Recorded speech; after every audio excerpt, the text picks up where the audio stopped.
How to win in silence. Stop telling people what you're about to do, not because it's wrong, not because it's bad, but because it's costing you more than you realize. Every time you speak too early, you release pressure that was meant to build your life. You say it out loud, you feel a shift in your body, you get a response, and for a moment it feels like something has already started.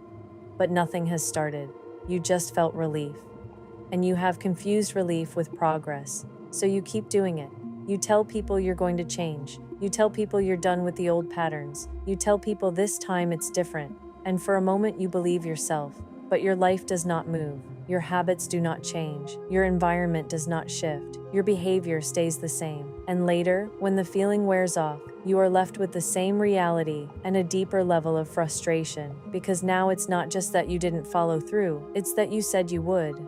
And something inside of you is starting to notice that pattern. That quiet voice that shows up later, the one that says this is starting to feel familiar. That is not doubt, that is awareness. And most people override it. They talk again, they restart again, they declare again, instead of sitting still long enough to realize what is actually happening. You are not failing because you lack potential. You are failing because you keep interrupting your own process with noise. You keep inviting people into a phase of your life that requires privacy. You keep exposing something before it has had a chance to become real, and then you wonder why it collapses.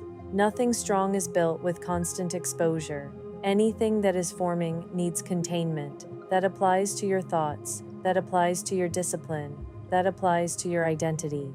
But you were never taught that. You were taught to share. You were taught to express. You were taught to involve people. So now you believe that speaking is part of becoming. It is not.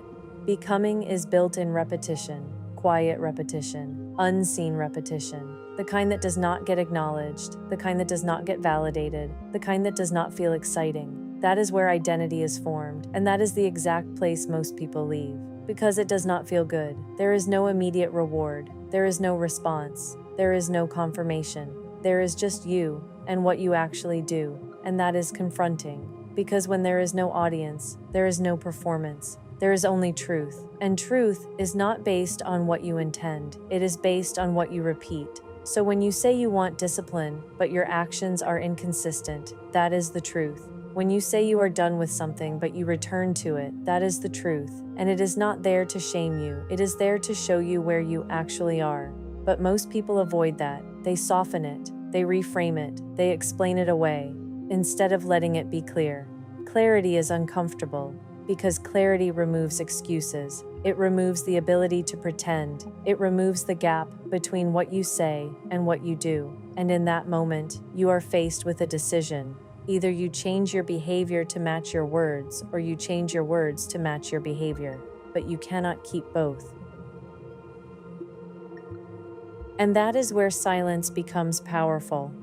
Because when you stop talking, you stop creating a version of yourself that you are not living. You remove the pressure to appear a certain way. You remove the habit of explaining who you are becoming. And you are left with one responsibility: to prove it to yourself, without anyone watching, without anyone responding, without anyone reinforcing it.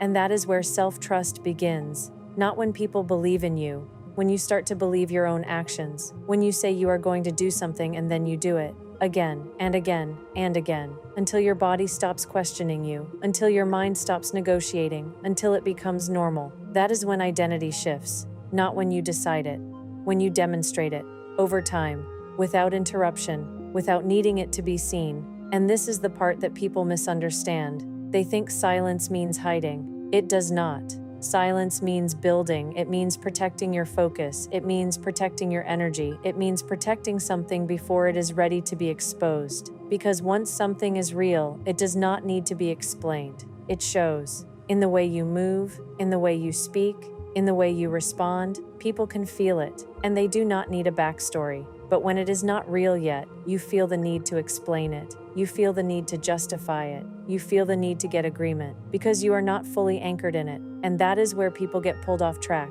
They start strong, they feel clear, they feel motivated, and then they they bring people in, they open it up, they invite feedback, and now they are not just managing their own mind, they are managing other people's reactions. And that changes everything, because not everyone is capable of holding your next level. Some people will question it, some people will doubt it, some people will project their own limits onto you. And if you are not fully grounded, that will affect you, even if you think it does not, because now there is noise, and noise creates hesitation.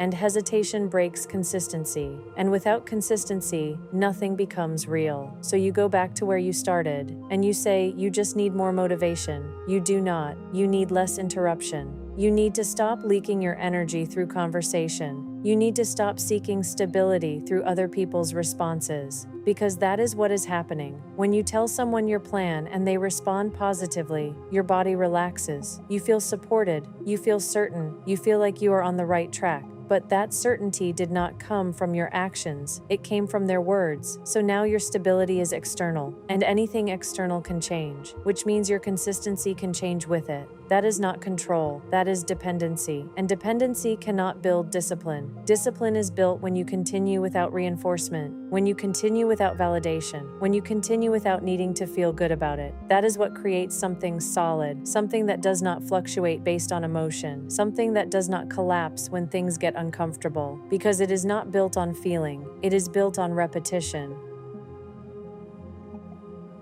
And repetition is not exciting, it is not new, it is not stimulating, it is the same action over and over again, until it becomes who you are. And that is where most people quit, not because they are incapable, because they are bored, because it is not giving them what they thought it would, because it does not feel like progress. But that is the work. That is where it happens. Not in the beginning, not in the announcement, not in the decision, in the middle, where nothing is happening yet, where there is no evidence, where you have to trust what you are building without seeing it. And that requires something most people have not developed: internal stability, the ability to stay with something without needing it to be confirmed, without needing it to be validated, without needing it to be seen. That is power. And it is quiet. It does not need attention. It does not need approval. It moves anyway. And when you start to operate from that place, everything changes. Your decisions become clearer, your actions become consistent, your confidence becomes internal, and you stop negotiating with versions of yourself that are no longer aligned, because you are not asking anymore. You are deciding, and then you are following through, without discussion, without delay, without explanation. That is what winning looks like. Not loud, not announced, not explained, built quietly, over time. And when you finally step back into the light, people will notice. They will say you changed. They will ask what you did. They will try to understand how it happened, and you will not need a long explanation, because the proof will be visible, and it will speak louder than anything you could have said in the beginning. So stop telling people what you are about to do, not to prove anything to them, to finally prove something to yourself.